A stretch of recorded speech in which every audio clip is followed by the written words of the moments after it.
esa herida nos permite encontrarnos en función de qué contamos de ella, dónde está en nosotros la herida y dónde está la cicatriz y cómo podemos contar a partir de esa herida y esa cicatriz, cómo significamos. Y en esto la escritura genera un movimiento muy significativo y un movimiento significativo básicamente de lo que ha sido esa lengua materna en nuestras vidas, ¿cierto? Esa lengua de teta que nos contó, que nos dijo del mundo. Y creo que cada una de nosotras somos porque alguien nos dio esa mirada de amor que nos permite encontrarnos, que nos permite ser, que nos permite nominar, que nos permite generar sentido a partir de lo que somos. Por ejemplo, a mí me resonó Violet Leduc porque yo tengo una madre que es físicamente muy bella, absolutamente bella. Eh, y siempre ha vivido en función del valor de su belleza. Y de alguna manera esta mujer tan bella, pues se enamoró de un hombre marxista-leninista que entendía la vida de otra manera. Yo no sé ese par cómo se enamoraron y cómo se quisieron, cómo tuvieron 4 hijos, ¿cierto? Y al final, pues como es lógico, pues se separaron, porque es que tenían unas miradas muy diferentes. Yo me acuerdo que cuando mi papá pudo comprar los primeros muebles de la casa, yo tenía 7 años y mi mamá soñaba con unos muebles Luis XV. Y yo fui con mi papá y cuando yo vi los muebles, yo de chiquita metida, llegué y le dije, papi, nosotros somos proletarios. ¿Cómo quieres comprarle algo tan aristocrático a mi mamá? Yo siento que todavía le debo los muebles Luis XV a mi mamá, porque le dañé todo su interés, ¿no? Entonces, había una narrativa permanente de parte de mi mamá, además después, antes de casarse, de separarse, en que decía, no, tu papá tiene otra mujer y nos engaña. Y entonces yo hacía parte de esa narrativa de ella de dolor, de permanente dolor, ¿no? Es que no alcanza, porque su papá es revolucionario y entonces en la casa no alcanza.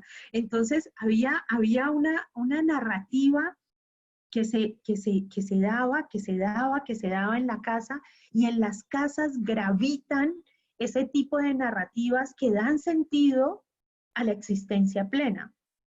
Lo muy hermoso de esta señora, además que competía con sus amigas para ver quién era la reina del Valle de Lágrimas, ¿no? Llegaban las amigas de mi mamá entonces, y de las otras contaban, no, es que fulanito, yo creo que tiene a alguien porque llaman al teléfono y cuelgan, no, es que le descubrí un beso en la labial, en la camisa, ¿no? Y entonces cada una se contaba sus desgracias y mi mamá tenía una capacidad narrativa que por supuesto siempre ganaba. O sea, a ella nadie le podía quitar y además exageraba para poder ganar en esa competencia de lo que es el Valle de Lágrimas. Pero resulta que esta mujer hermosa, cuando mi papá y mi mamá se separaron, cuando ellos se separaron, entonces ella comprendió que finalmente no iban a estar más juntos y que ese hombre que había amado ahora tenía otra mujer y tenía una hija. Y esta mujer, que no, mi madre no tiene sino la primaria, no es una mujer letrada, es tan absolutamente fantástica que nos viste a todos, a los 4, de mayor a menor. Yo soy la mayor, la única mujer, los otros eran 3 chicos. Nos vistió lo más bonito que pudo, ¿no? Nos puso de la mejor forma, compró un ramo de rosas y un peluche inmenso y fue y tocó en la puerta de mi papá y mi papá cuando la vio casi se muere. Yo creo que mi papá dijo, no, según el guión que hubiese podido pasar, viene a insultarme, viene a reclamar, viene a hacer...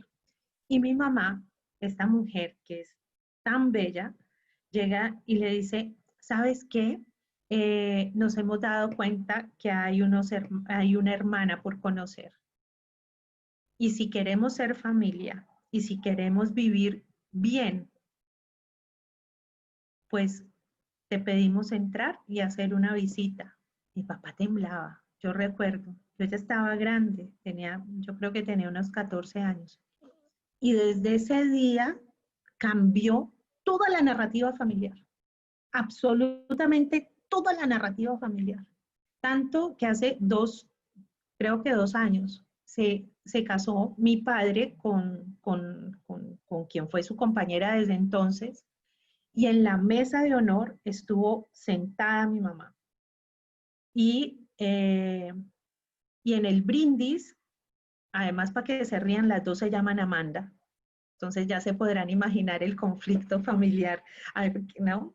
Entonces, Amanda 1, que es mi mamá, y Amanda 2, que es la de ahora, Amanda Amanda 2 se para y dice, Amanda, gracias porque por ti, por tu resolución, tenemos otra historia en la familia y hemos podido ser familia todos. Entonces, nos evitó años de dolor mi mamá en un cambio de narrativa. Pero a ella, ¿qué le dijeron? Usted no tiene dignidad. Amanda, usted no tiene dignidad. ¿Usted cómo hace eso? ¿Cómo acepta a la mujer del otro? Entonces, yo considero que Viollet Leduc nos lleva a esas historias íntimas, a esas historias de vientre, a esas historias de adentro, que no se cuentan, pero cuentan la humanidad, ¿no? Cuando yo les digo esto, claro, es parte de mi vida, pero es parte también de la transformación de una generación que vio la posibilidad de, más allá de la institución matrimonial, permitirse ser felices, permitirse otras formas. Y eso pasa a través del discurso, eso pasa a través de lo que se cuenta en la cocina, de lo que se cuenta en la mesa, de lo que nos contamos nosotras, de lo que, cómo enamoramos, cómo recibimos el amor. Cómo empezamos a contarnos la historia en ese ejercicio fabulador, en ese ejercicio de la vida.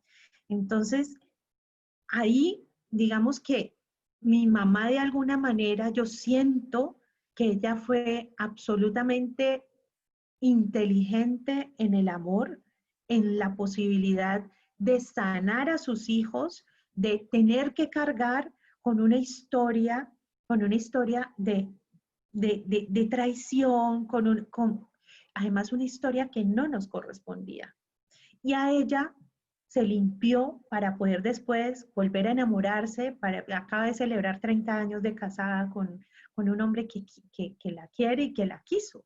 Entonces, ¿cómo nos estamos contando la vida desde lo íntimo y cómo nos lo hemos contado y cómo transformar esas narrativas, cómo darle la posibilidad de nuevos visos para no estar sentadas como le tocó a Viollet Leduc, sentadas en esa toxina permanente que puede llegar a ser la palabra, que pueden llegar a ser las historias?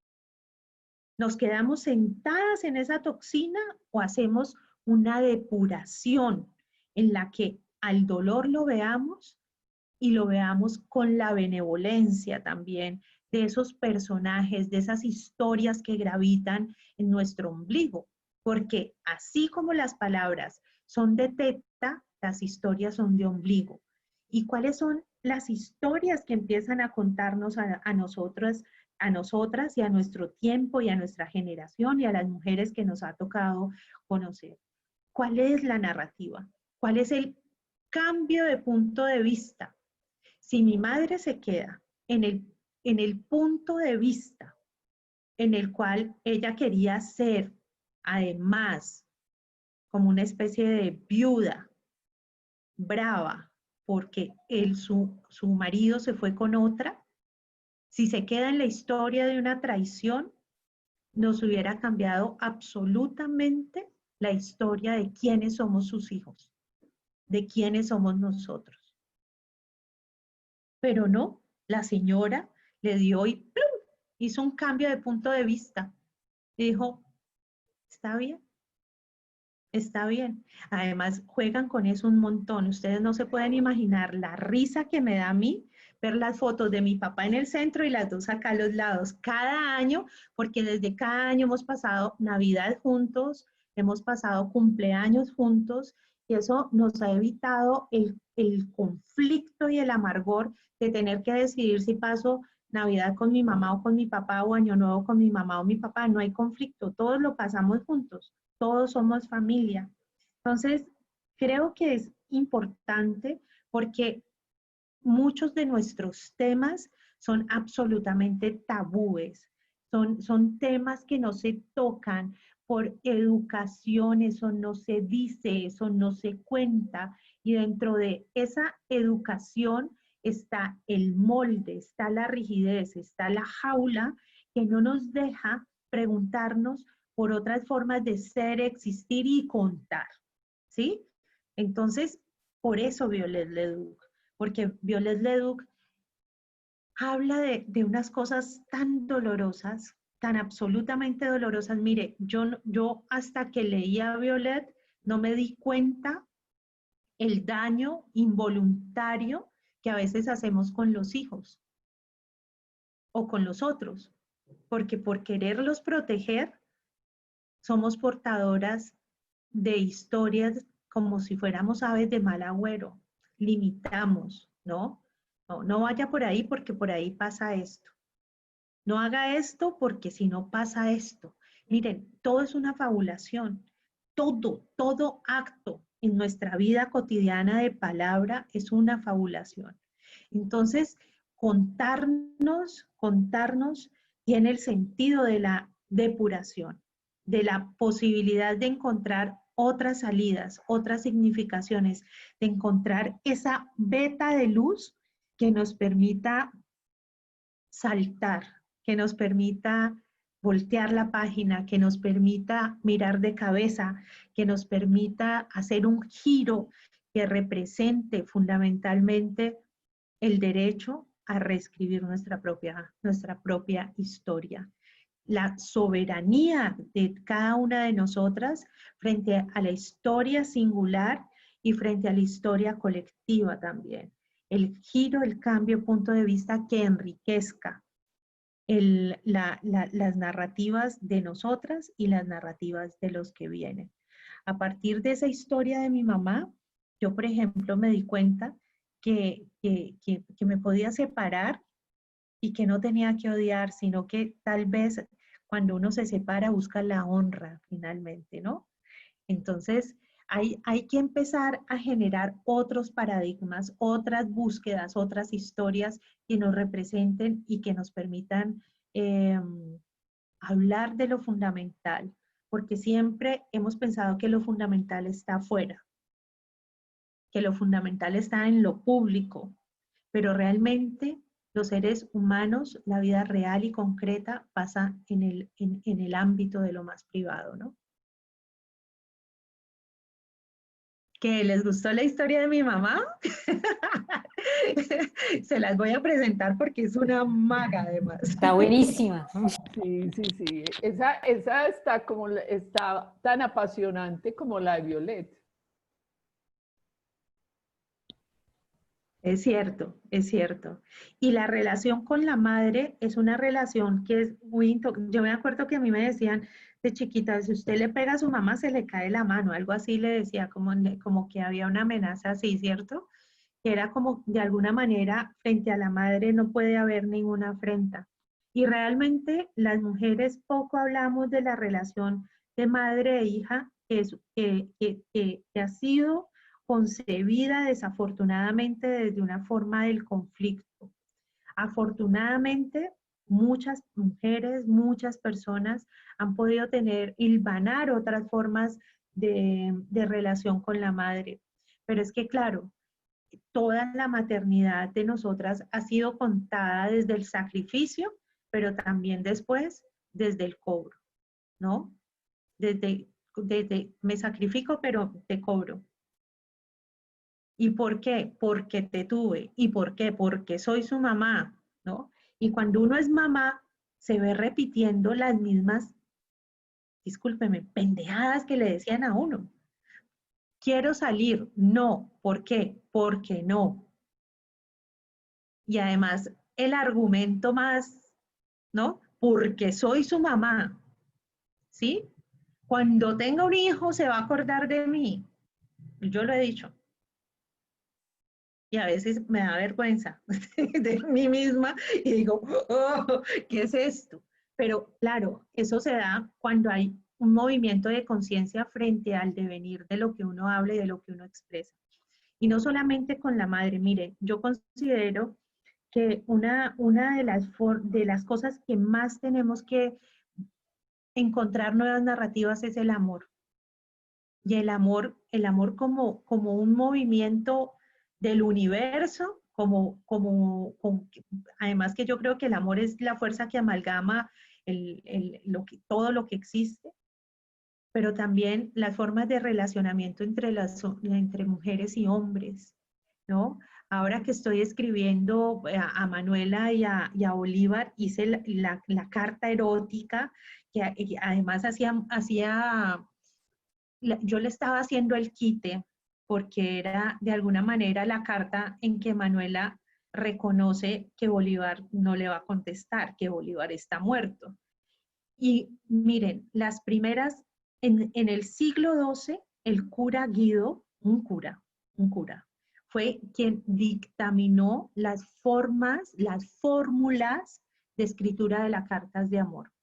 Y entonces, por ejemplo, este hombre decía, comparen los atributos del amante con piedras preciosas, su boca de rubí, ¿no?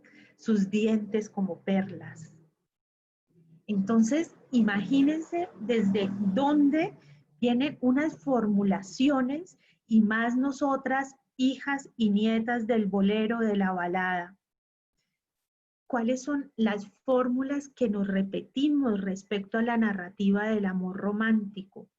Cómo el amor romántico está basado en mitos que nosotras buscamos y repetimos en un guión, ¿cierto? Y esperamos que nos digan, te amaré para siempre, aún sabiendo que es una falacia, ¿sí? Pero es una mentira que buscamos, que queremos escuchar, ¿sí? Te amaré por siempre y para siempre, y hasta que la muerte nos separe, por ejemplo. Pero las mujeres de ahora ya no somos eso. Entonces, si ya no somos eso, ¿por qué seguimos repitiendo la misma narrativa? ¿Sí?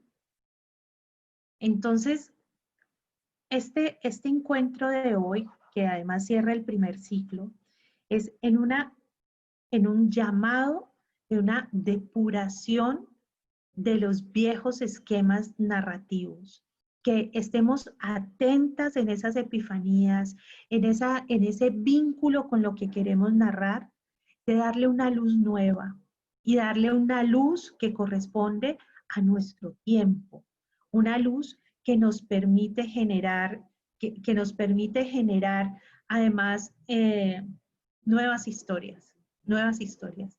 Por ejemplo, las historias de las princesas, ¿no? Y del vivieron feliz. Yo creo que hay que matar a Disney, sinceramente. Yo creo que Disney nos ha hecho un enorme daño en nuestras vidas, ¿no? Es más, deberíamos entablar una demanda contra Disney porque nos metió en un cuento en el que todo termina en una boda. Lo mismo las telenovelas. Las telenovelas terminan en una boda y en un paneo que asciende y después fin. Patrañas, patrañas.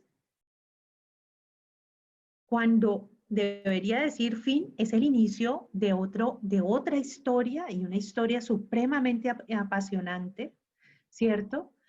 Y todas estas princesas medievales que nos han traído edulcoradas, ¿no? Y todo el cuento de princesas, pues para mí las princesas son aspirantes a tiranas. Y los príncipes, déjeme decirle, pero son una cosa infame. O sea, un príncipe azul, ¿no? Un príncipe que me viene a salvar. Nosotras ya no somos mujeres de ese tiempo, ¿cierto? Nosotras correspondemos a otras narrativas, correspondemos a las narrativas del trabajo duro, del trabajo como realización, de las noches de amigas, en que en la vida hay otros hilos narrativos profundos que tenemos que contar frente al aborto. Así, estemos de acuerdo o no estemos de acuerdo, hay otras argumentaciones, hay otros acercamientos, hay otras miradas también. Frente a la crianza y a la maternancia, por ejemplo. No somos las mismas madres que nos tocaron a nosotros. Somos ni mejor ni peor, somos otro tipo de madres. Somos otro tipo de búsqueda, ¿no? No es ni malo ni bueno, simplemente somos otras. Y en la vida no hemos tenido un único hombre, ojalá que no. Ojalá hayamos tenido muchos o muchos amores, ¿sí? Muchos hombres o muchas mujeres que hayan entrado a nuestra vida y nos hayan amado y además podamos haber tenido la maravilla del encuentro con seres diversos. Entonces, yo creo que esta mujer, además que cuenta cómo fue eh, castigada por su amor a otras mujeres, pues ahora no.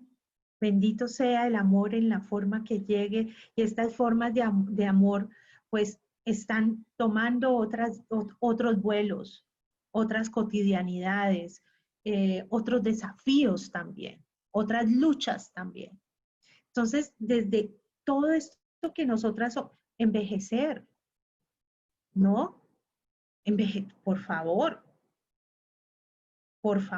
ahora somos otras mujeres, otros seres que tenemos la conciencia de que lo que sale de nuestra boca hacia los demás es lengua materna, ¿no?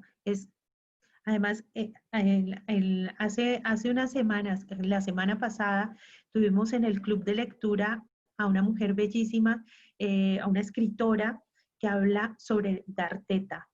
Les voy a pasar, ese se los voy a pasar. Porque en ese dar teta es absolutamente una dimensión humana excelsa, excelsa, en la que antes nos teníamos que tapar y ahora estamos generando el derecho de la reivindicación política aún, que es el dar teta. Entonces, miren cómo nos transformamos. Miren cómo las mujeres transitamos, además de una manera tan maravillosa, las nuevas narrativas y a través de las nuevas narrativas fundamos nuevos mundos. Solamente así, cambiándonos el cuento, podemos fundar nuevos mundos. Solamente a través de atreviéndonos a contradecir las tramas preestablecidas, podemos generar nuevas condiciones humanas. ¿Sí? Bueno, y ahora sí. Hoy he hablado mucho. A ver, ¿ustedes qué cuentan? ¿Qué dicen? ¿Qué se les ocurre?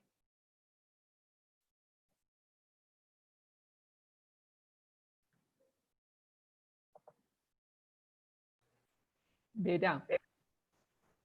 Margarita. Hola. No, pues todo lo que nos has contado me ha dejado así, pues, pero encantada. Pero Ustedes me ahorita que habla... guardan, ¿Cómo? ustedes me guardan no, mentira, mi mamá sabe que cuento eso y se puede morir de la risa mi mamá, porque yo cuento ese cuento. No, pero además es muy bello uno poder contar esa historia de la mamá y de la familia, me parece que eso, y el tema de resignificar esas cosas que han pasado, me parece muy bello. Pero ahorita pues estabas diciendo el tema de cómo cambiar como todos esos imaginarios que tenías que tenemos, y me hizo mucho sentido el tema cuando hablaste del tema de la vejez, ¿cierto? Que ha sido un tema pues con el que nos han educado en nuestra cultura, donde pues nos han dicho que no es bueno, que no es bueno, que no queremos envejecer, que las mujeres queremos ser jóvenes o quieren ser jóvenes toda la vida y eso. Yo pues finalmente estoy viviendo ese proceso también, y para mí ha sido un tema muy, muy bonito cómo he entendido realmente, pues porque hace unos años yo pensaba que llegar a cierta edad era de lo peor que podía pasar, y que aparecieran las arrugas y que aparecieran las canas y todo eso. Pero entonces en ese momento de mi vida he hecho una resignificación de eso, y la verdad es que este es para mí uno de los momentos más especiales de mi vida, pero es porque he empezado a cambiar todos esos conceptos que tenía, y cómo he empezado a ver la vejez de una manera maravillosa, para mí de plenitud, de aprendizaje permanente, de recoger todo lo que he hecho. Entonces realmente cambiar todos esos guiones, todos esos guiones que nos han metido en la cabeza es un tema. Y yo, por ejemplo, lo pienso y digo, claro, yo creo que ya en este momento de mi vida puedo hacer como todo ese balance y en este momento valorar tanto todo lo que he vivido y donde estoy. Pero realmente, inclusive hasta los mismos comentarios de mis amigas, pues, por ejemplo, porque pues yo, por ejemplo, me dejo mis canitas, ¿cierto? Mis canas, y me parecen hermosas, entonces todas me dicen que cómo me dejo mis canas, y yo, pero pues que me parecen muy lindas, además me siento orgullosa de haber llegado donde estoy en este momento de la vida. Mucha gente no ha tenido la posibilidad de haber llegado donde estoy como estoy, además, ¿cierto? Entonces me hizo mucho sentido lo que dijiste, porque realmente es cambiar esos guiones que nos... Y a mí, pues, porque todas ustedes son muy jóvenes, yo pertenezco a otra generación, a mí sí que me dijeron cosas, a mí sí que me dijeron cosas que me he tenido que replantear, que me he querido replantear y que he ido, que he ido cambiando, pero realmente es eso, ese darse cuenta me parece que a veces es doloroso, pero es muy bello. Claro, Margarita, y es que nos han dicho muchas cosas. Bueno, yo ya me acerco a los 50 y de alguna manera yo recuerdo que uno pensaba en 50, uy, una señora muy mayor. Y ahora encuentro que al contrario es, yo no sé, chicas, para ustedes que son menores, después de los 40 es el mejor sexo, es cuando es, ¿cierto? Y toda la sexualidad, toda la potencia del erotismo, todas las posibilidades de vida son otra cosa. O sea, me engañaron, me dijeron, cuando vas a llegar a la menopausia, todo feo, mal genio. No, no hay eso. Hay una, hay un florecimiento que se da a través justamente de lo que tú dices, Margarita, de la posibilidad de encontrarse en nuevas narrativas, de encontrar la belleza, ¿no? La belleza en el estadio del tiempo en que vamos transitando. Y yo creo que eso nos lo tenemos que contar para poder hacer, no sé, una vida más grata, más amplia, más bondadosa, no sé, para poder, y miren, una de las habitadas de las mujeres que ha hecho el taller de 79 años, llegó y dijo, las de 50 no saben nada. Cuando lleguen, cuando lleguen a los 65 van a saber qué es buen sexo. Oh, yo dije, por favor, esto hay que inscribirlo, porque es lo que nos contamos. Mire, hay que contarse cuentos bellos porque terminan siendo la vida misma, ¿sí? Hay que tener lustre en el dolor porque finalmente eso, lo que nos contamos, termina siendo la vida misma. Y ojo, que no estoy llamando a Happyland, ¿no? Sino, no, duele, pero hay luz. Y yo creo que sí, la edad en nosotras, además porque la edad era una forma de vernos desde lo reproductivo. Después de pasar los 52, dicen por ahí, yo estoy esperando con mucha alegría, dicen que después de los 52 somos sabias. Y yo creo que esa sabiduría desde lo femenino se ha querido burlar, ¿no? Se ha querido de alguna manera echar en ceniza lo que es lumbre. Lo que es lumbre lo han querido volver ceniza y realmente yo creo que lo que es lumbre es esa experiencia vital hermosa que nos llega después de la edad. Bueno, ¿quién más quiere contar? ¿Qué viene a cabeza y corazón? No, yo quisiera, no, que me hacías pensar con toda esa historia, pues a propósito de la pregunta sobre el qué, que me ha rondado mucho estas semanas, em, de estas narrativas sobre la maternidad, porque una de las narrativas que a mí me atravesó y de manera muy bonita, es a mí, yo fui criada en un maternaje en solidaridad, no individual. En esta idea de que mi hijo me pertenece a mí único y a mí, yo fui criada por mi mamá, pero también por la señora que me cuidaba, que hasta el día de hoy me dice que yo soy su negra. Y ella me dice mi negra. Y si yo le digo a ella mi negra, ella me dice mi negra. Y ella me ha criado y al día de hoy tiene una relación profunda, hermosa con mi mamá. Ella cuida mucho a mi mamá le cuida mucho a ella. Y fue un maternaje en solidaridad. Fue un maternaje de las peleas más violentas que yo tuve con mi mamá, o sea, las pasaba con mi negra.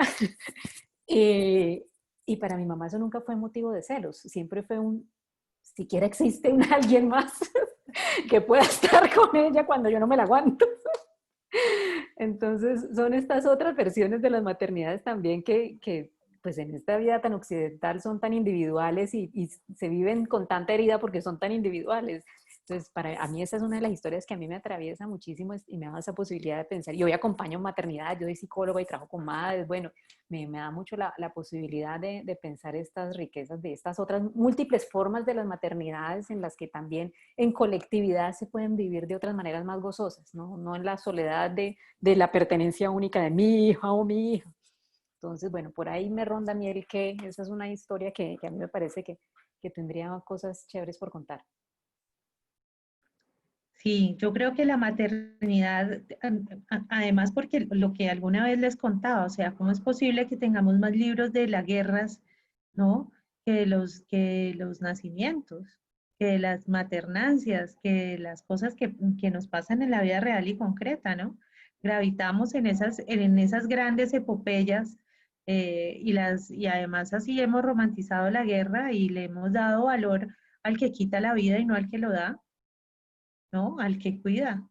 Miren cómo quien cuida lo hemos hundido en la servidumbre, ¿m? En lugar de tener un lugar excelso. Miren, yo estoy segura que el día que liberemos las cocinas de la servidumbre, el día que nuestras casas, nuestras familias se liberen de la servidumbre, estaremos nuevos para nuevas formas de humanidad, ¿no? Ojalá, ojalá. Bueno, ¿quién más? ¿Quién más quiere participar? ¿Quién más quiere contar qué le ha llegado? Qué le trajo Violet Leduc? Vera, a mí me llevó, cuando estabas leyendo, y sobre todo en esa relación madre-hija, me, me llevó a esta mujer, Friedle, ¿qué? ¿Lenique? Geni, Jelinek, Jelinek, que es la que escribió esa novela de La pianista. Pues yo tengo yo tengo el libro, pero también vi la película, pues, ¿no? Que es muy, muy tenaz como esa madre que dominó tanto a esa mujer. Y a mí me parece que a veces había era como una relación entre el amor y el odio, ¿no? Pero para ella, pues ya llegó a una edad adulta y como que no logró resolver eso. Cuando tú haces un llamado a las nuevas narrativas y también, no solamente por el hecho de escribir, sino por la vida misma, recuerdo mucho la relación con mi mamá, eh, porque es que mi mamá, sí, la pianista, sí. Mi mamá era una mujer muy dominante. Era de signo Aries, o sea, fuego, y yo soy Leo, del signo fuego, del elemento fuego también, o sea, éramos demasiado parecidas. Pero mi mamá, como era mi mamá, entonces ella me decía que ella me mandaba, y yo le decía, no, pero desde chiquitita, pues, por ahí a los 15 años tal vez, sí, más o menos, 15, 16 años, las dos tuvimos que hacer eh, un momento de reconciliación que para mí, digamos que yo considero que es como eso, como lo que tú hablabas ahora de la relación con tu mamá, la historia de tu mamá, que yo la conozco también de cerca, y es como, a ver, aquí estamos las dos y no nos vamos a cambiar. O sea, yo no podía cambiar a mi mamá, pero mi mamá jamás me iba a cambiar a mí. Y cosas como, por ejemplo, que cuando yo a los 13 años me quedé por fuera de la casa y llegué corriendo antes de las 7 de la mañana. Y mamá me dijo, primero que me iba a pegar, segundo, pues que eso no se podía repetir y que no sé qué. Finalmente no me pegó, pero a los 8 días, entonces yo llegué a las 8. Y a los siguientes 15 o no sé qué, le llegué a las 9 y así. Era una situación muy compleja. Con eso solamente quiero ilustrar una parte. O la otra era que mi mamá no quería que yo hiciera sino estudiar y ser, digamos, una profesional, como finalmente fui. Pero todo lo que a mí me gustaba del arte, ella lo hacía a un lado. Entonces, para ella que yo pintara, que yo escribiera, que yo me gustara el cine, que hiciera teatro, porque eso lo hacen las vagabundas y además de eso usted va a morir de hambre. Bueno, y lo otro fue la parte política, porque yo desde los 13 años, pues, me formé políticamente. Entonces, claro, ella goda y yo bien revolucionaria, ella religiosa y yo atea, no, pues era terrible. Pero a ese tiempo de los 16 años más o menos, nosotros tuvimos un día en que lloramos las dos, yo creo que lloramos más de una hora. Y ella me dijo lo que ella pensaba y lo que quería de mí. Y yo le dije lo que yo pensaba que quería hacer en la vida. Entonces, como que eso nos alivianó mucho y empezamos un proceso que sin evitar que ella no compartiera mi vida ni lo que yo pensaba, pues empezó como a respetarlo, ¿no? Y yo a ser considerada. Entonces, siempre que me iba de la casa, porque yo andaba mucho, pues yo le avisaba y trataba de que no estuviera, digamos, mal. Eso me parecía considerado y ella lo reconoció años después, ¿no? Cuando a veces le hablaba a mis sobrinos ya, les decía, es que Doris cuando se iba, ella le gustaba ir mucho a la calle, pero ella me llamaba y me decía, estoy en tal parte. Y yo lo podía comprobar y era verdad. Bueno, hay en algunos lugares que jamás le dije, pero en general, la relación con mi mamá, en la medida en que nos fuimos aceptando, terminó siendo para mí una de las historias de amor más grandes que yo puedo, digamos, en este momento, contar de que es como mi gran fuerza, ¿no? Y finalmente todo ese tema que yo lo veía como religioso, que finalmente fue como esa cantera de la espiritualidad, fue la que a mí me fue llevando hasta el momento de lo que yo hago ahora, ¿sí? Entonces, fíjate que yo sí creo que uno puede hacer unos cambios profundos en esa narrativa de la vida, entre lo que a uno le dicen y lo que debe ser, de acuerdo a lo que en el tiempo de uno es, porque yo a veces discuto con mis hermanas porque yo no tengo hijos, ¿no? Y esa es otra cosa que también fue una decisión mía no tenerlos. Y fíjense que, sin embargo, a veces yo creo comprender más a mis sobrinos que ni mis hermanas, porque ellas sí empiezan a seguir o siguen mucho como el libreto de la imposición.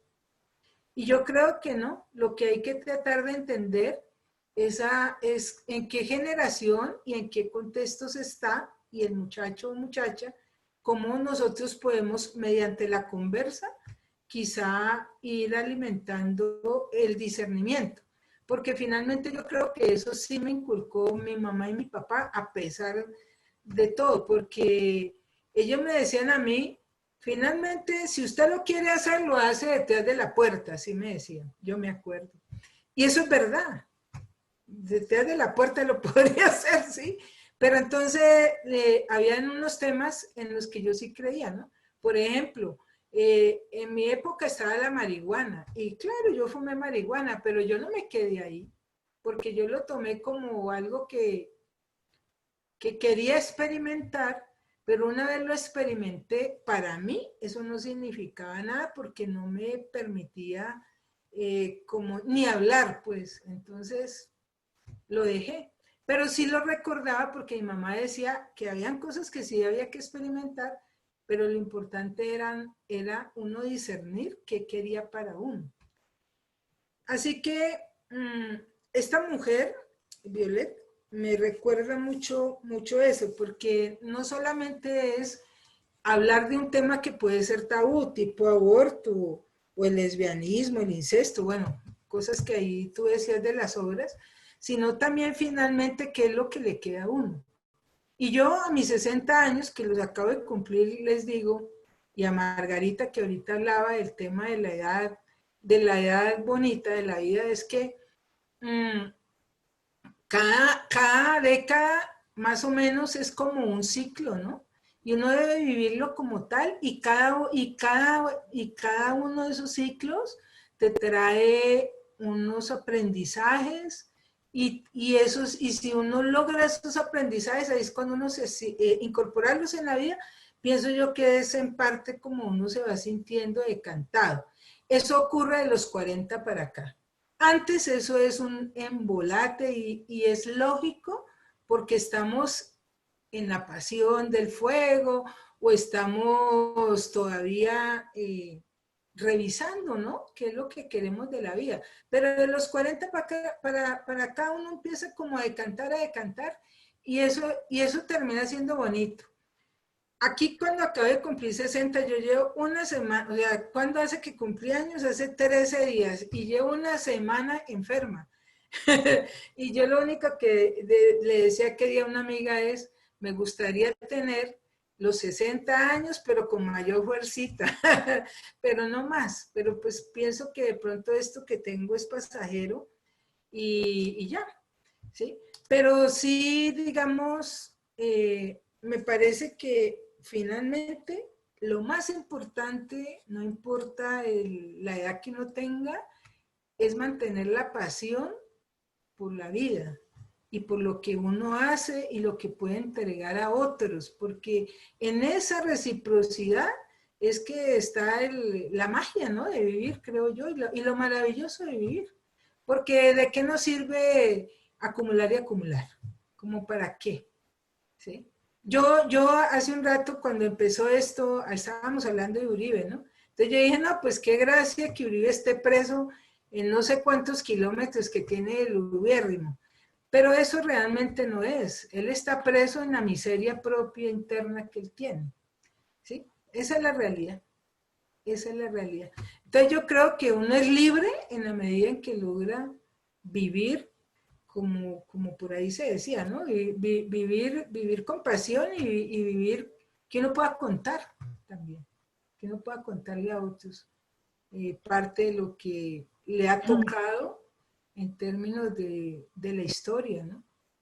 Y que eso le sirva a otros de referencia, como en algún momento le ha servido a uno.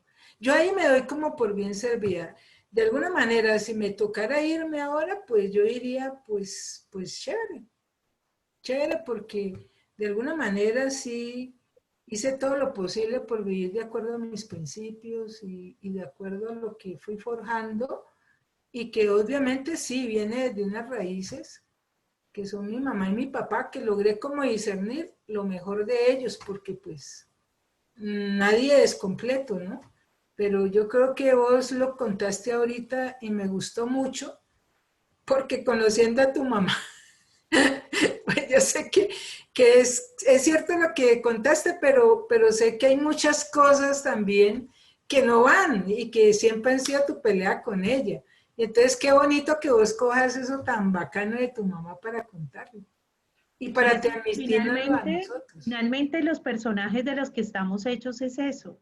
Miren, los hilos de nuestros personajes, mi mamá es un personaje además irrepetible, o sea, ella es una mujer irrepetible que además me reconozco en ella, especialmente cuando no soporto a mi mamá, entiendo es porque me está haciendo espejo, estamos siendo demasiado parecidas. Pero es que es lo que nos vamos contando también, lo que nos vamos contando respecto a las tres heridas fundamentales de que nos habla Miguel Hernández, el amor, la muerte, la vida, ¿no? Entonces, respecto a esas heridas, pues no hay nada original. Realmente cuando estamos esperando la gran idea original que llegue para ser contada, pues no hay una idea original. De hecho, hay 21 tópicos de la narrativa que subsume casi todos los temas humanos. ¿Dónde está la riqueza de lo que ustedes cuenten? ¿Del qué? El punto de vista. Ahí es donde radica la originalidad. Porque técnicamente, queridas, amadas, ustedes son milagros con paticas. Son únicas e irrepetibles. Y todo lo que hay de humanidad, todos los abuelos, bisabuelos, tatarabuelos, todos los decabuelos, o sea, realmente lo que se necesitó para que cada una de ustedes sea viva, respire, cuente todas las historias que están amarradas al ombligo de ustedes, pues las hace únicas y las hace con un punto de vista único que les genera la riqueza. Por eso no podemos esperar poder contar si queremos contar como la voz, otra voz. Por eso, antes de empezar a contar, la garganta, nuestra voz, lo que sube a través de nuestra palabra, a través de lo que queremos contar, tenemos que saber, uno, que tiene legitimidad en el transcurso de la historia de la humanidad. O sea, lo que ustedes tienen por contar hace parte fundamental de la historia de la humanidad. Dos, lo tiene y ustedes tienen la validez de hacerlo porque tienen un punto de vista único. Doris y yo, aquí les contamos, nos conocemos hace 30 años, ¿no? Hace 30 años somos amigas. Y sin embargo, el punto de vista de esta mujer es absolutamente diferente al mío. Entre los hermanos, el punto de vista, así haya una historia común, un espacio común, pues da un resultado único, porque técnicamente somos únicos, irrepetibles y milagrosos, los seres humanos. Por eso la vida es tan sagrada. Por eso la vida es tan sagrada. Porque en cada uno de ustedes, en cada una de ustedes, pues palpita una existencia única. Así existieran otras vidas, nunca será esta. ¿Sí? Nunca será esta. Estamos en este momento único e irrepetible y esa de alguna manera es el centro de la luz de lo humano. Saber que estamos aquí. Por eso, además vienen estos eventos como la pandemia que nos dice, ojo con los aplazamientos, ¿no? ojo que es ahora, si no es ahora es cuándo. Entonces, esos llamados, por ejemplo, la experiencia frente a la pandemia, creo que todas estamos atravesando por un momento histórico, ¿sí? Pero todas tenemos una vivencia absolutamente diferente y un punto de vista absolutamente diferente del mismo fenómeno. Estamos atravesando el mismo fenómeno, pero todas tenemos una vivencia diferente. Y esa suma de vivencias diferentes, pues es lo que hace finalmente la narrativa de la humanidad. Entonces, que nuestra voz no falte en esa narrativa y más ustedes teniendo el pulso de la escritura. Que la escritura se hace y después ya la publicación o la publicidad de lo que se escribe ya es otro asunto. Porque primero es el ejercicio de la narrativa de la escritura como una forma de expresión propia. Y después vemos si se publica, porque mucha gente escribe para mí por el motivo equivocado. Mucha gente escribe para ser publicado. Y cuando uno escribe para ser publicado, ahí hay una trampa. Ahí hay una trampa en la motivación. Una trampa que le quita, que le puede llegar a mermar ese elemento que Viollet Leduc nos deja también, que es la honestidad.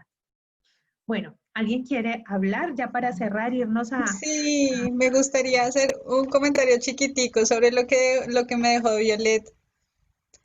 Y con lo que hemos hablado sobre las madres, pues, es que tengo como muchos elementos. Primero, estuve leyendo para el club de lectura del viernes, pero justo ese día mi mamá la operaron del seno, pues tiene cáncer y le quitaron el seno, era como una unión de cosas, pero, pero pues ha sido duro, ¿no?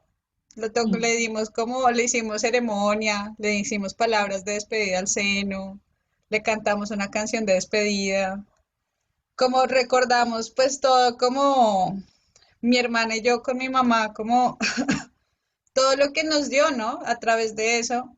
Y entre todo eso estábamos hablando sobre la humanidad de las mamás, de lo que uno olvida, ¿no? Pues que son humanos, que a veces uno no le cae bien a la mamá, pues uno no le tiene por qué caer bien a la mamá, ni a uno le tiene que caer bien la mamá tampoco, ¿no? Y le recordaba que había visto una película que se llama Mala Madre. Es una película argentina de muchas mujeres contando su experiencia como mamás.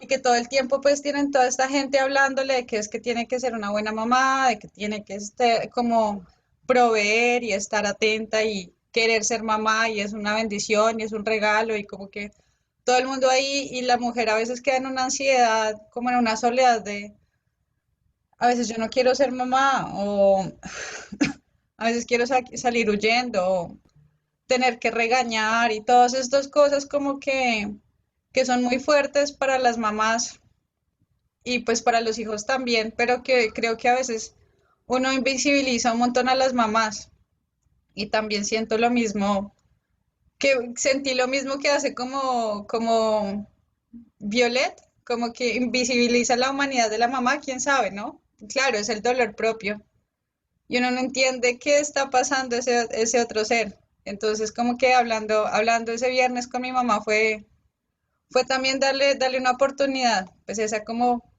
primera reflexión. Y la otra reflexión es que con respecto a las nuevas narrativas, a veces es maravilloso cómo un acto cambia, ¿no? Pues hablando de tu mamá, de todas las narrativas que hay que hacer, que hay que cambiar. Yo, en mi familia, yo siempre fui como el papá y mi papá fue como el hermano. Entonces yo era como el caballito de batalla de mi mamá. Vamos allá, necesito plata, yo estaba ahí. Necesito hacer algo, yo estaba ahí. Y mi mamá es también supremamente dominante. Ella es una matrona como de 4 familias, ella manda a todo el mundo. Y me tuve que ir de la casa y me tuve que ir del país, pues para que vean el nivel, para que en mi casa se reconfigurara todo. Entonces mi papá pasó a ser papá, mi hermana pasó a ser hermana, no, no mi hija, ¿sí me entienden? Como que a veces las dinámicas familiares, por esas narrativas que se van construyendo, también se reconfiguran con la ausencia de alguien. Entonces mi ausencia ha sido algo maravilloso. Y pues eso, ese era como mi comentario de lo que me dejó. Y ahí es donde están las historias, ¿ven? Porque a las mujeres hemos sido contadas.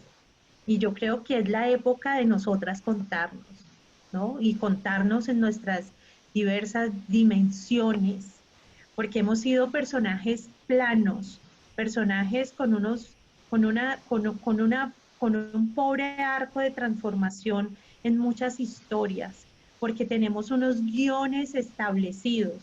Acepto, sí, acepto, para toda la vida, ¿sí?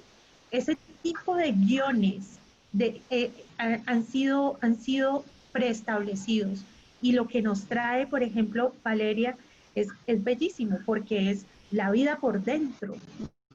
Es la vida por dentro. Es la vida en esas costuras, en esos reveses, que es donde está la riqueza también de lo que pasa. Gracias, Valeria, además por contarnos. ¿Y tu mamá cómo está hoy? Pues es que esto ha sido un cuentazo, pues a mi mamá primero le dio cáncer y después a mi papá en plena pandemia. Pues entonces como que, y todo lejos, yo no poder ir, entonces pues como se han unido tanto, eh, juntos viviendo el cáncer ha sido algo muy bonito. Se han sentido más compañeros que nunca, más juntos que nunca, más necesitados el uno del otro. Se han redescubierto un montón. Entonces mi mamá la veo bien, mi papá bien. O sea, como decidida, fuerte. O sea, es como, bueno, que me lo tienen que quitar, me lo tienen que quitar. Así, solo una vista, una mirada. Está impresionante verlos. Fíjate cómo tu mamá te está dando otra narrativa de alrededor del cáncer que además tiene una narrativa tan oscura, ¿no? De vértigo. Y fíjate tu mamá la narrativa que te está regalando y la familia, Sí, ¿no? Bueno, ahí es donde está la riqueza de las nuevas miradas, de los nuevos puntos de vista.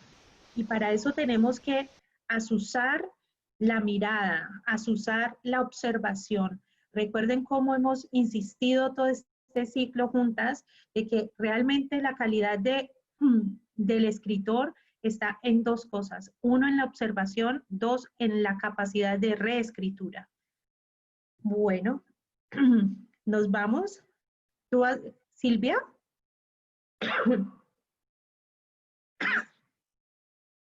tu micrófono, querida. Sí, me había olvidado. Es que yo escucho todas esas historias y me parecen eh, fantásticas. Bueno, la vida para mí es una tragicomedia, ¿no? Como a lo griego. Porque la vida no es en blanco y negro, la vida tiene muchos colores, ¿cierto? Momentos de alegría, momentos de tristeza.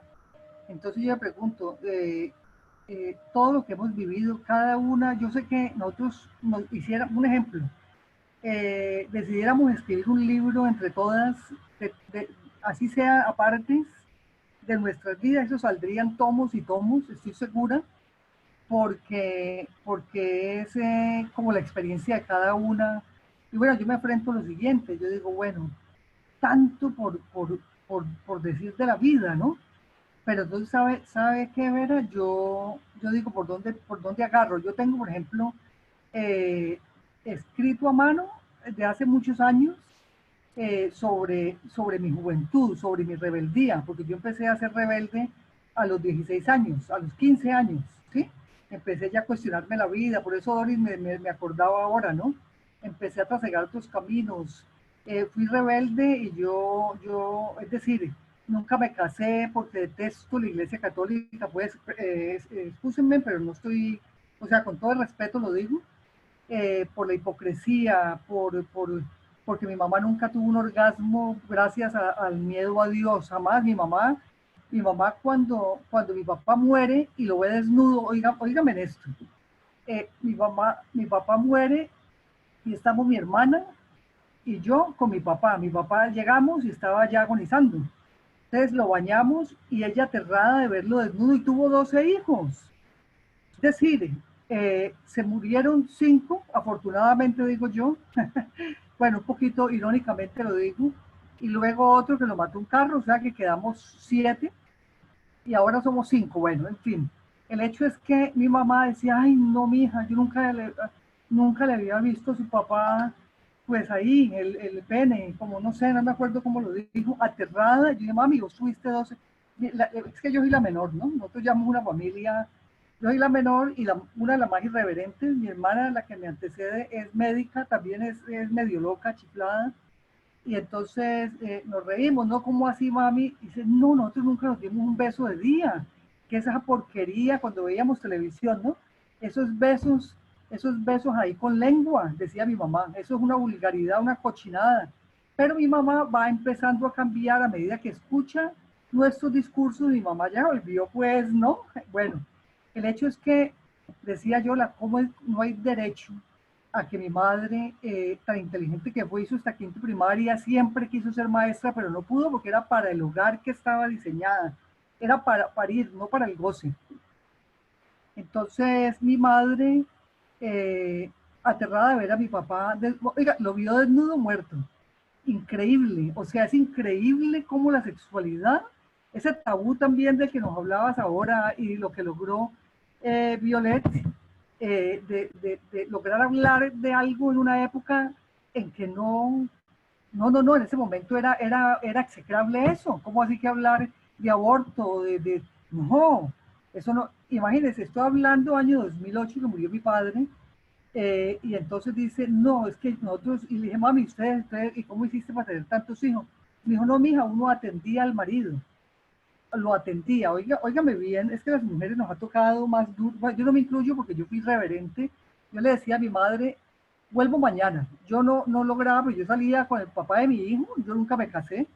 Entonces yo no era que me voy para una fiesta y llego a las 4 de la mañana, yo volví al otro día. O sea, yo creo que la formación política me permitió tener como esos bríos y ese pararme fuerte. La formación política, yo le agradezco a la vida haber tenido la formación política desde joven, porque yo sé que sin esa formación yo no sería la mujer que soy hoy, ¿sí? Obviamente ya he ido cambiando con los años la perspectiva ML, marxista-leninista. No, yo ya me instalo desde otras perspectivas gracias a que, bueno, estoy como hurgando, ¿no? El hecho es que para terminar, porque ya estamos cansaditas, es, sí, tenemos tanto que contar, pero por ejemplo yo me enfrento a cómo empiezo, o sea, yo tengo mucho escrito, pero yo digo, ¿cómo le doy a esto? ¿Cómo le doy la forma? ¿Cómo le doy? ¿Cómo? Yo no sé si a ustedes les pasa, yo lo digo desde el corazón, yo lo digo así, yo soy como más bien espontánea y no sé, yo no pienso mucho para hablar a veces, y entonces a veces digo, hay tantas historias que contar que el cómo también es muy importante. El qué, yo creo que el qué, bueno, uno tiene que tener definido, ¿cierto? ¿Qué quiero contar? Pero ese cómo, el cómo a mí se me ha parecido tan difícil, lo digo con toda sinceridad. Y bueno, yo creo que en el otro ciclo, que ojalá hablemos ahora de cuándo vamos a empezar el otro ciclo, podemos hablar de eso, ¿no? Bueno, no más, ya, gracias. Bueno, de alguna manera el cómo ya lo comenzamos. El cómo es esa construcción de personajes, esa definición a través de los personajes. Ahí comienza la técnica de la escritura. Cuando ustedes ya no solamente saben qué van a escribir, sino cuál es el universo humano, el cómo viene con estos personajes. Porque de alguna manera lo que pocas veces nos han dicho es que la escritura, pues no es solamente la escritura en sí, sino que hay preescritura, escritura y reescritura, ¿sí? Y es allí donde lo que contamos se vuelve arte, se vuelve literatura, ¿no? Entonces, lo que hemos venido haciendo es, por un lado, la gestación y por el otro lado, ahí nos hemos metido ya en el cuento de la técnica, que es el cómo, que es súper importante, Silvia. Pero fíjate cómo el cómo es una consecuencia del qué, ¿sí? en la medida que ustedes escriban, van a empezar además a tener un aprendizaje a partir de la necesidad, porque si no todo es una abstracción. Y en la práctica, en el ejercicio de la escritura, es que la técnica va tomando, va llegando a su punto, va llegando a la necesidad de ser asumida. Por ejemplo, cuando empiecen a escribir diálogos, que eso lo vamos a ver en el otro ciclo, entonces cuando ya tengan escritos diálogos, ustedes van a decir, venid, pero este diálogo está mejor inserto o hago un diálogo español.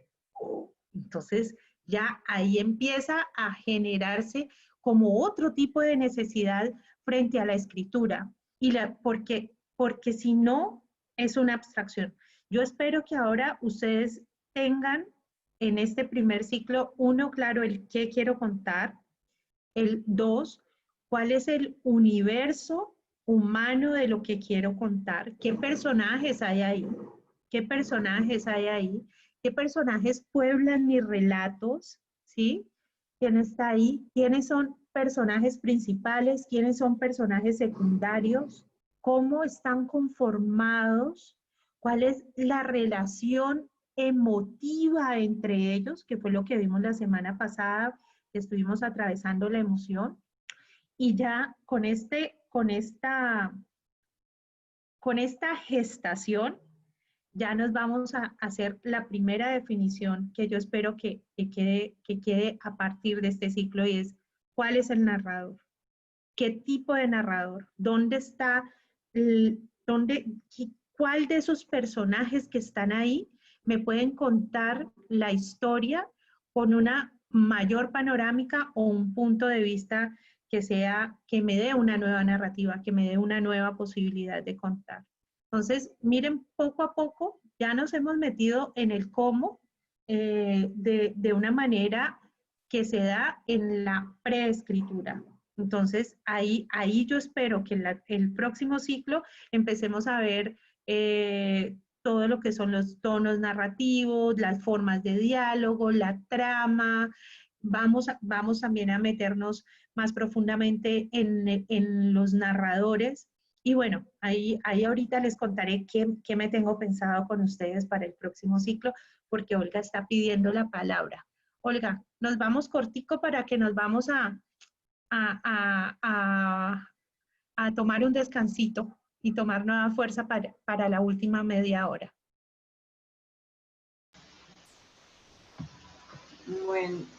Bueno, gracias. ¿Sí me escuchan? Perfecto.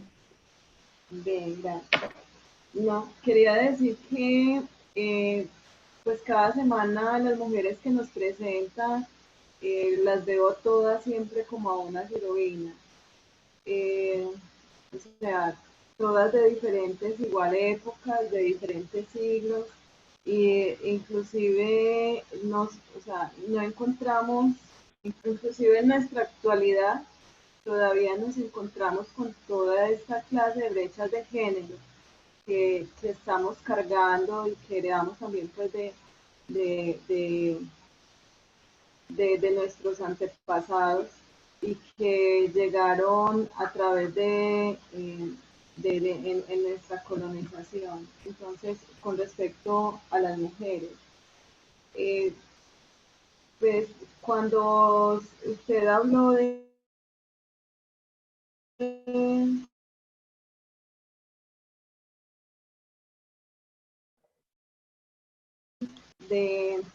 poema de Bastarda, pues igual pues, o sea, no estamos como tan alejados igual de nuestra realidad, porque en Colombia hasta hace poco todavía hacíamos como esa diferenciación de los hijos que nacían fuera del matrimonio, que les denominábamos ilegítimos, y a las mujeres madres solteras igual pues el mal concepto que se tenía de una mamá soltera, de que ella no podía de igual tener derecho para reclamar alimentos para sus hijos, y el padre simplemente quedaba sin esa libre y exento de esa responsabilidad de ser padre por el solo hecho de de haber tenido hijos con una mamá soltera. Entonces, o sea, como tantas injusticias y tantas indolencias con nosotras las mujeres, eh, y que todavía nos toca soportar en algunos aspectos. Entonces, yo quería pues como resaltar más o menos eso. Y que de igual en eso todavía estamos como cargando con una figura en la mujer de la buena y la mala, del amante o la moza y la esposa. eh, eh, entonces, o sea, todavía como cargamos como con tantas cosas. eh, Igual para las mujeres, o sea, hasta hace poco también en Colombia ser homosexual era un crimen. O sea, ser homosexual era básicamente ser un criminal, porque si te descubrían que eras homosexual, te hacían un juicio penal.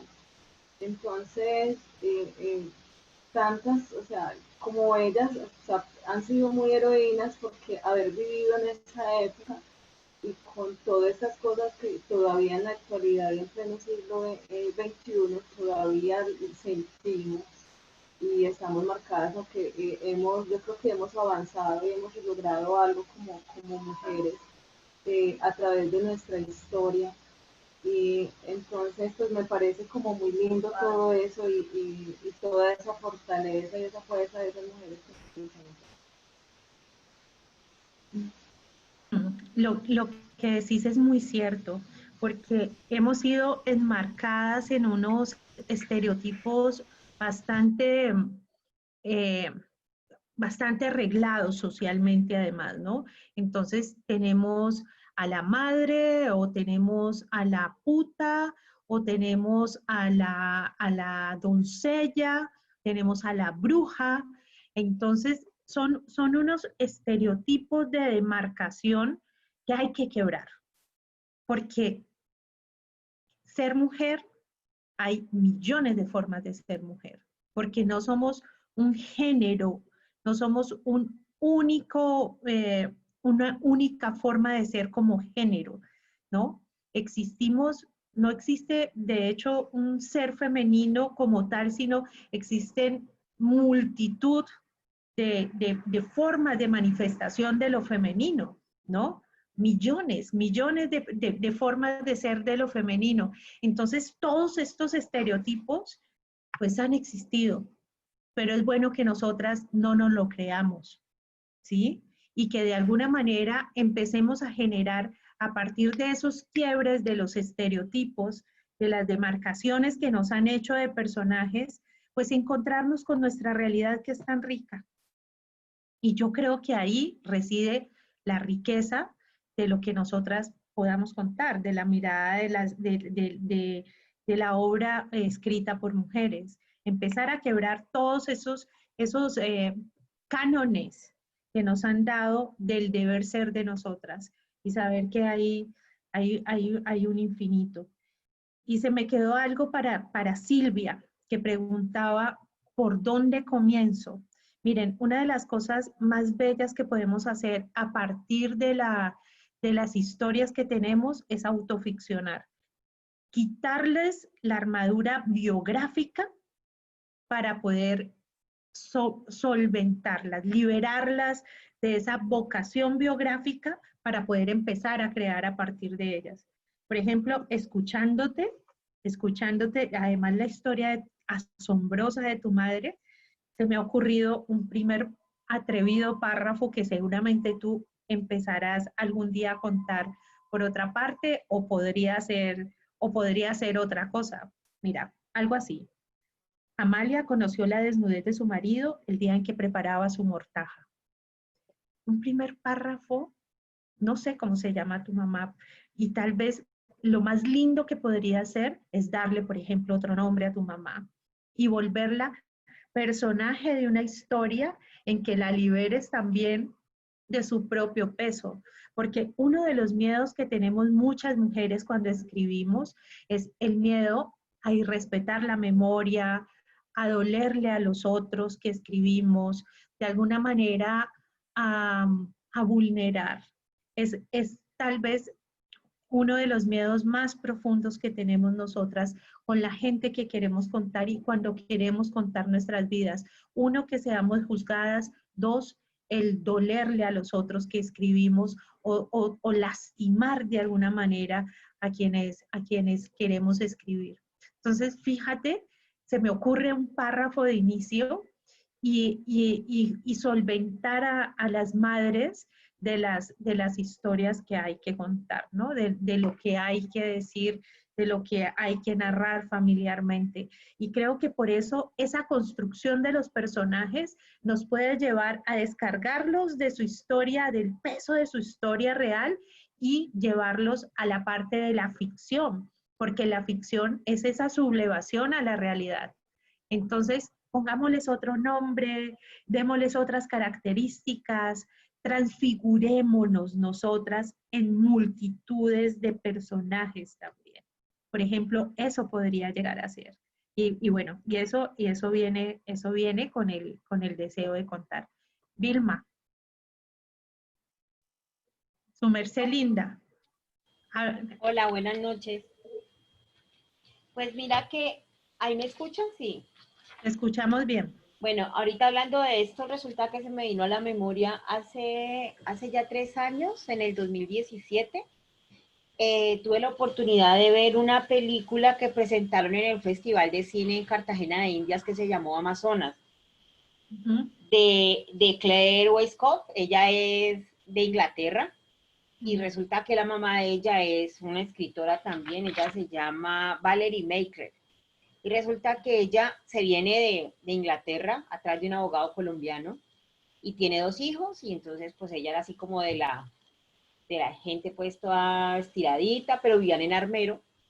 Ella vive en Armero hasta cuando pasa lo de la tragedia de Armero y pierde a la hija mayor que tuvo con este señor. Ellos terminan, su matrimonio se acaba y ella vuelve a Inglaterra y conoce al esposo pues que le da como el apellido que es Wainscott. Y ella llega al momento donde ella dice, ¿qué estoy haciendo? Y ella cargaba cuestas con sus hijos, pues porque se separó como 3 veces, algo así. Entonces, ella llega a un momento donde deja a sus hijos, o sea, cumpliendo casi los 50 años, ella deja a sus hijos en Bogotá y se va monte adentro. Se va desde el río Putumayo, por todo el río Putumayo hasta que desemboca al Amazonas. Y por allá se queda viviendo su vida. Pues ella era escritora, música, entonces pues ella digamos que queda con esto. Y entonces la hija se volvió pues también escritora y productora, y de hecho la hija participa en el Festival de Cartagena con ese documental, y le dice, y siempre preguntándole a la mamá, ¿por qué nos abandonaste? Entonces allí dicen que esto es una ¿qué? Como una radiografía de la maternidad, y ella empieza a preguntarle, mamá, pero es que se supone que las mujeres son madres, o sea, que el cariño, y ella decía, y le decía que tantos errores que había cometido, y la señora le dice, ¿errores por qué? ¿Por vivir mi vida? No, entonces ella se quedaba aterrada y decía, lo que pasa es que a la mamá siempre la han súper divinizado, viendo que las mamás somos unos seres humanos, digamos que comunes y corrientes, con mucho amor, sí, pero hay algo que también que tenemos todas las mamás, y es libre albedrío. Entonces nosotras también podemos escoger, y no es que seamos desnaturalizadas, es que simplemente es nuestra vida. Entonces me encantó, y ahora que estábamos hablando de eso, yo dije, ve, o sea, se me vino como a la mente, en realidad eso fue en la tertulia, y eso yo, mejor dicho, estuve molestando hasta que me pude ver el documental, pero me pareció muy bonito y muy cierto, y de hecho ese es mi caballito de batalla con mi hija, porque yo también le digo, ¿cómo? No, es que ha sido mi vida, y no hay más, tengo esta, para vivirla, y como he querido vivirla, gracias a Dios. Yo creo que entre más encontramos a las mamás humanas, más sagradas se nos vuelven. Bueno, nos vamos 5 minuticos nada más, perdónenme, hoy no les he respetado el descansito a mitad de tiempo, 5 minuticos, vayan, descansen un poquito y nos volvemos a ver aquí, ¿sí? Ya nos vemos, 5 minuticos para terminar. ¿Qué me estaba preguntando?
¿Ya descansaron un poquito? ¿Andan por ahí?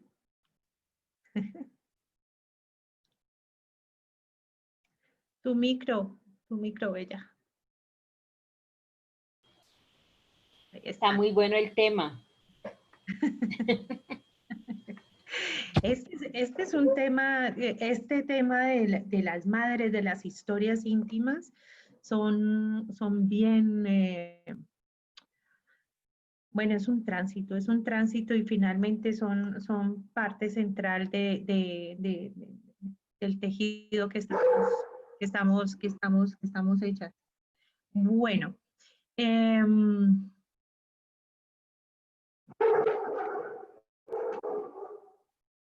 ese es el pequeño Teo, disculparán ustedes. Él hace su aparición, él no se aguanta las 2 horas y media. En algún momento él tiene que hacer su aparición. Bueno, quería contarles dos cosas muy puntuales. Una, que la idea es poder ofrecerles a ustedes una continuidad de lo que hemos venido haciendo del aprendizaje. En este primer ciclo nos hemos dedicado a toda la parte de concepción, de preescritura, y el próximo ciclo estoy pensando ofrecerles, bueno, de acuerdo a lo que ya hemos venido haciendo en habitación, un ciclo de escritura, es decir, un ciclo en donde la escritura esté manifiesta, porque en este hemos escrito el credo. Yo espero que ustedes hayan podido escribir a partir de los rituales en contra del miedo de escribir, que hayan podido empezar a aventurarse en ese decálogo que les propuse al inicio, que vayan construyendo de a poco el decálogo, que es ese pacto íntimo de ustedes con el lugar que le van a dar en la escritura, en la vida.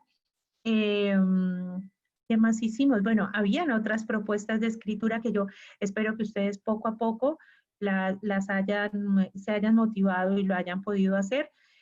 Como un ejercicio, pues, como un ejercicio libertario de lo que es escribir, ¿no? Como un ejercicio de ese gozo profundo que se da en la escritura. Sé que estamos pasando tiempos muy difíciles, en donde el mismo concepto del tiempo se nos ha alterado, ¿no? En donde uno se levanta, yo sé que es jueves y me pongo contenta porque las voy a ver a ustedes, ¿no? Es más, me baño, me perfumo y me pongo linda para poder tener este encuentro con ustedes. Pasa también que vienen tantas noticias, que nuestra cotidianidad se ha alterado tanto, que es de esperar que la perspectiva de la escritura pues sea un poco más difícil de centrar, ¿no? De centrarnos en el deseo de escribir, porque cada día, no sé ustedes, pero cada día viene con su agobio, ¿no? Viene con su noticia, viene con un montón de cosas que a veces nos hace difícil aún tener como el espacio también. Creo que como estamos en grupos en las casas, también la escritura, bueno, pero yo creo y yo aspiro con ustedes que este espacio, este primer ciclo, de alguna manera les haya servido a ustedes para poder encontrar un rinconcito, un espacio vital en el que ustedes sepan que la escritura es una manifestación que les pertenece, que tienen derecho a hacerlo, que como mujeres pueden explorar una enorme cantidad de formas del contar, del decir, del ser dentro de la escritura y la narrativa. Yo espero que la voz de ustedes, después de estas 6 semanas de estar juntas, se haya fortalecido, que ustedes ya sepan que el ejercicio de la escritura se hace a través de la reescritura, de un proceso creativo que no es solamente el ejercicio espasmódico de escribir, sino que hay una forma de hacerlo en el cual se da una preescritura con conceptualización, con gestación, con creación de personajes, con exploraciones históricas, con exploraciones, con investigación, y a veces eso puede tardar años, años. Esa parte de preescritura puede durar muchísimos años hasta que la voz se torne clara para poder contar, que es lo que me ha pasado, por ejemplo, a mí con el libro de Manuela Sáenz, pero también lo que le ha pasado a muchos escritores cuando ustedes oyen y dicen, se tardó 10 años en escribirlo. Bueno, no fue en escribirlo, fue en ese proceso de preescritura, de escritura y de reescritura, ¿no? Pero más allá de todo, que ustedes sepan que la escritura les pertenece como un derecho, que la escritura está ahí para hacer manifestación legítima de lo que ustedes quieran contar, que tienen un lugar indispensable, un lugar urgente dentro del río de la narrativa de lo humano. Que hay otras, que existieron otras desde hace 4.300 años, que empezaron a escribir para abrirnos el campo en esta expresión, en la legitimidad, que siempre hemos estado allí, que siempre hemos estado en la escritura, que siempre hemos estado en la manifestación y en la narrativa, desde que el hombre descubrió la hoguera, y digo hombre con mayúscula, es decir, humanidad. Desde que descubrimos el fuego, descubrimos la forma de contarnos, de darnos sentido en ese devenir de conciencia entre el nacimiento y la muerte, que tenemos derecho a reescribirnos, que bueno, que ahí estamos para contarnos con la voz propia y no esperar a ser contadas, sino contarnos nosotras mismas, contarnos y acogernos desde el mundo de la cotidianidad, desde la epopeya cotidiana, desde la epopeya de nuestras propias luchas, desde la epopeya de nuestra propia existencia. Y para este segundo ciclo, les tengo la propuesta de meternos en algo bien singular, porque es la propuesta de escribirnos desde el yo cuerpo. Siempre hemos visto la escritura como un ejercicio de la intelectualidad, como un ejercicio del pensamiento, pero realmente nuestras historias parten de una relación orgánica con nuestro propio cuerpo. Por eso es importante, según creo yo, abordarnos desde la erótica. Y la erótica vista como la posibilidad de encuentro con nuestro territorio, que es el territorio corporal y el territorio del goce y del placer. Si en este primer ciclo rezamos los dolorosos, creo que en este ciclo vienen absolutamente los gozosos a través de lo que es el descubrimiento de la erótica, el poder que tenemos en la lucha por este territorio primero que es nuestro cuerpo, en la lucha que hemos tenido las mujeres para poder conocer y contactarnos con el erotismo, no solamente visto como el ejercicio pleno de nuestra sexualidad, sino como el ejercicio pleno de nuestra utopía personal. ¿Dónde está puesta nuestra fuerza vital, nuestra utopía personal? Entonces, a eso me refiero yo cuando hablo de erótica. Y claro que en la erótica está la sexualidad, está nuestro despertar como sujetas de placer y no como objetos de placer, que yo creo que ha sido uno de los mayores, de las mayores transformaciones. Miren, no hay nada tan político como la erótica, ¿no? Porque cuando somos dueñas de nuestro propio cuerpo, dueñas de nuestro propio placer, podemos, si tenemos este primer territorio, siendo soberanas, creo que eso incide profundamente en otro tipo de voces. que nuestro cuerpo se permita sentir. Toda esa conexión con la emotividad que vimos en el encuentro pasado, pues de alguna manera se concreta en cómo mujeres han abierto esta posibilidad de conexión con nuestra erótica, con nuestra posibilidad de conexión con nosotras mismas. Entonces, para el próximo ciclo, yo les propongo encontrarnos con la fantástica Alfonsina Storni a través de toda la apertura de la poética que tuvo esta mujer para nosotras y muy especialmente para nosotras en América Latina. Encontrarnos con Anaïs Nin, que en mi concepto es una de las escritoras más devaluadas, es decir, que no, más bien no se le ha dado el sitial a Anaïs Nin. Anaïs Nin cuando murió había escrito 33.000 folios de sus diarios. 33.000 folios.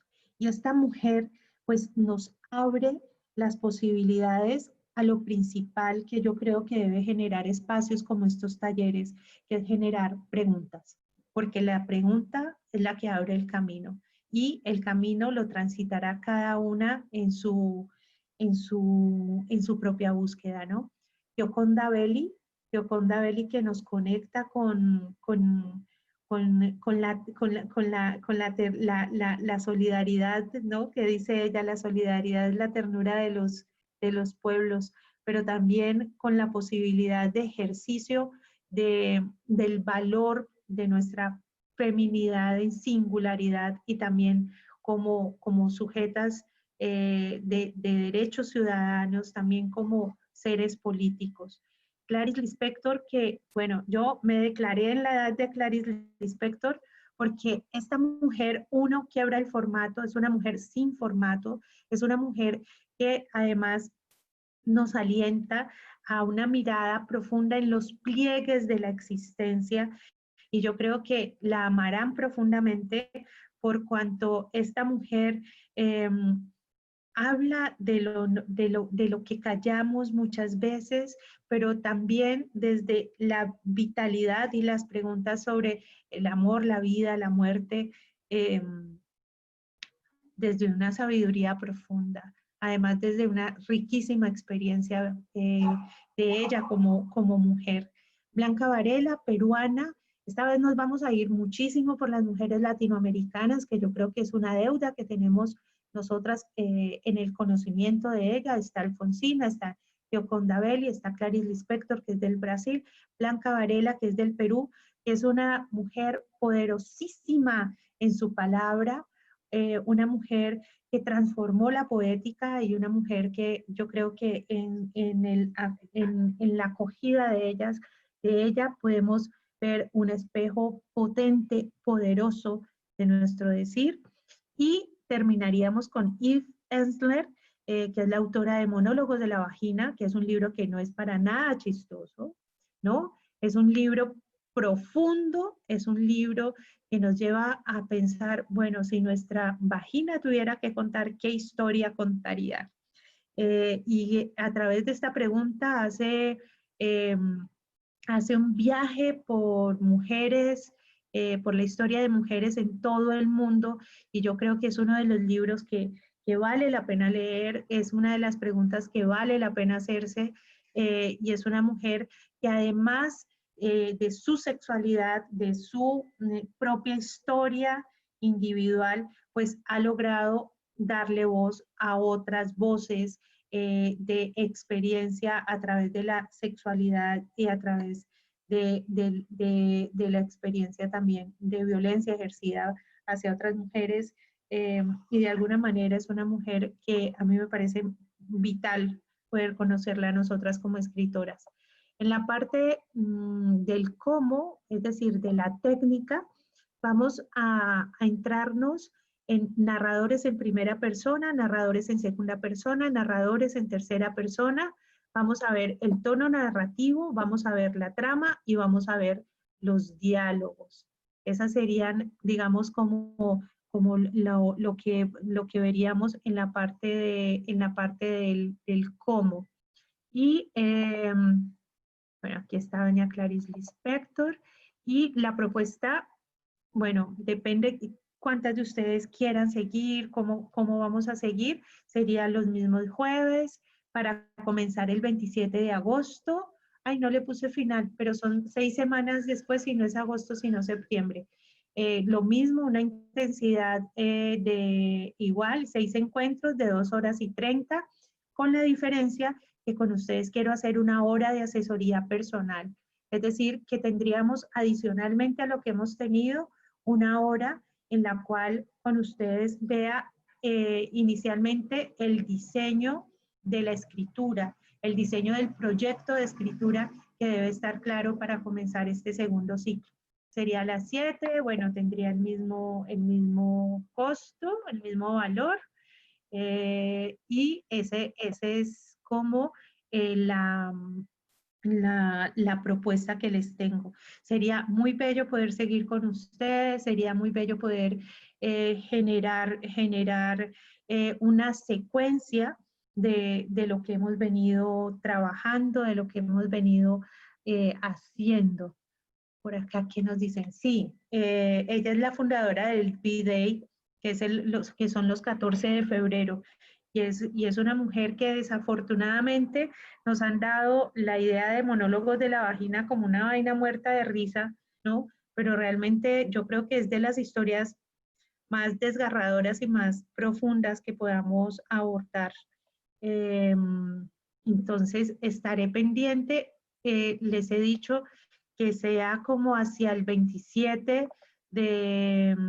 el 27 de agosto el inicio, para darles una semana, además que se pongan al día, que revisen otra vez los contenidos, que hagan los ejercicios, que me escriban y me digan, Vera, he avanzado en esto, que a través de las plataformas ustedes tengan como ese tiempo para poder poner como al día todos los ejercicios, la bibliografía, las cosas pendientes, y que me digan, bueno, ahora sí, arrancamos.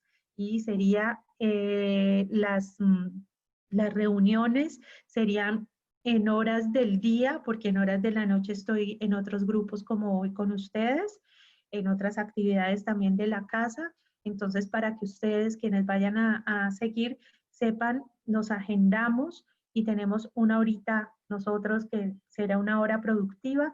La tenemos en el momento donde ustedes tengan definido el qué quieren contar, y ahí nos reunimos para hacer entonces en esa asesoría el diseño narrativo. Entonces ahí vemos posibilidades, y esa sería como la propuesta, de la cual pues me alegraría mucho que todas estuviesen, y si no, pues agradecer muchísimo la experiencia de haber estado con ustedes, la confianza de ustedes de haber estado en un espacio como este, de haber estado juntas, de haber aprendido juntas, de los magníficos aportes que hicieron a través de la plataforma. Y bueno, que siempre, siempre así, no, donde sea, ustedes sepan que la escritura es un ejercicio legítimo, que les pertenece, que la voz de ustedes es una voz por la cual la humanidad también espera. Entonces, pues darles las gracias. Quienes quieran, entonces ustedes me cuentan, de pronto por aquí me dicen quiénes quieren seguir, y nos planeamos entonces para comenzar el 27. La plataforma sigue funcionando igual, sigue abierta. Yo también estaré pendiente a ustedes, a las cosas que me quieran contar o las preguntas que me quieran hacer, y sobre todo a ver cómo el proceso de esa parte de consolidación del qué quiero contar se da.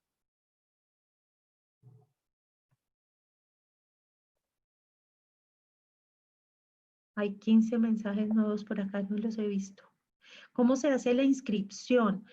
Bueno, la inscripción ya no sería por medio de la plataforma, aunque les voy a pasar, como digamos, les voy a escribir mañana, les mando lo que les mostré, qué vamos a ver, cuándo lo vamos a ver, la propuesta concreta, y la inscripción se hace pues contestando la carta, diciéndome que sí van a seguir, y el pago se hace de la misma manera a través de la consignación a través de Bancolombia, y ya. Me perdí con lo de la carta. ¿Cómo es? Mañana les mando una carta en donde les cuento, Ok. les oficializo lo que hoy les he contado, porque hoy han tenido que faltar algunas de sus compañeras también, y entonces no lo han oído, aunque verán la clase. Entonces les cuento, les paso el currículum de lo que vamos a ver, les paso como la propuesta formal, y sería, digamos, respondiendo la carta diciendo sí acepto y haciendo la reserva a través del pago. Entonces sería como eso para mí es un ciclo gozoso que ojalá no se lo pierdan, que se den la oportunidad, además de hacer esta exploración de la escritura a través del cuerpo, porque creo que esto les dará, además, en medio de este encierro, la posibilidad de vislumbrar otros mundos alternos a través de la fantasía, a través de la ficción, a través de ser dueñas de su hoja en blanco. ¿Hay Vera, más preguntas? es que estamos compartiendo los teléfonos celulares para poder seguir en contacto. ¿Ustedes quieren que yo haga un grupo de WhatsApp? A mí me hizo como falta a veces para estar pendiente de ustedes. Ujú. ¿Ustedes Sí. aceptarían algo así? Sí, sí, sí. ¿Sí? Y ¿Alguna de no? este grupo sí. Sí, sí, sí, sí, claro que sí. Bueno, Claro. bueno, entonces mañana hago el grupo de WhatsApp para estar entonces más cerquita, porque sí, el WhatsApp ahorita es mucho más inmediato que el correo, que otras formas. Entonces, con el permiso de ustedes lo haré. A mí me hicieron falta también para poder contactar, además para que ustedes tengan un vínculo, porque sé que hay una cantidad de identidades entre ustedes también que son importantes fortalecerlas, porque este es un camino finalmente que hacemos también juntas. ¿Qué otra idea hay?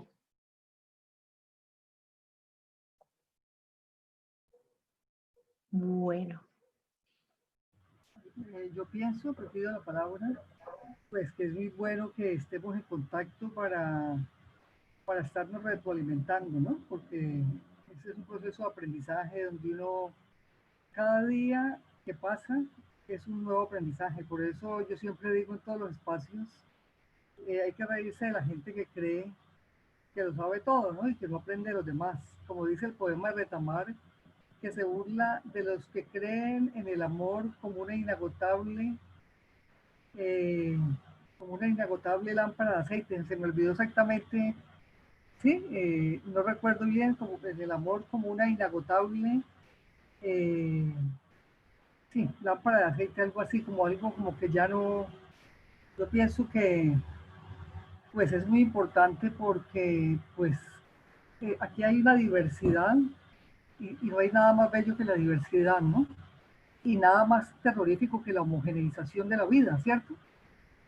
Es decir, yo pienso que ya hablando en otros términos, digamos, de las experiencias históricas y todo, si algo ha sido perverso para procesos, bueno, de la Europa Oriental y todo esto, fue la homogeneización que se pretendió hacer con los seres humanos, ¿no? Que todo el mundo un pensamiento único, todo el mundo igual, casi vestido igual, ¿sí?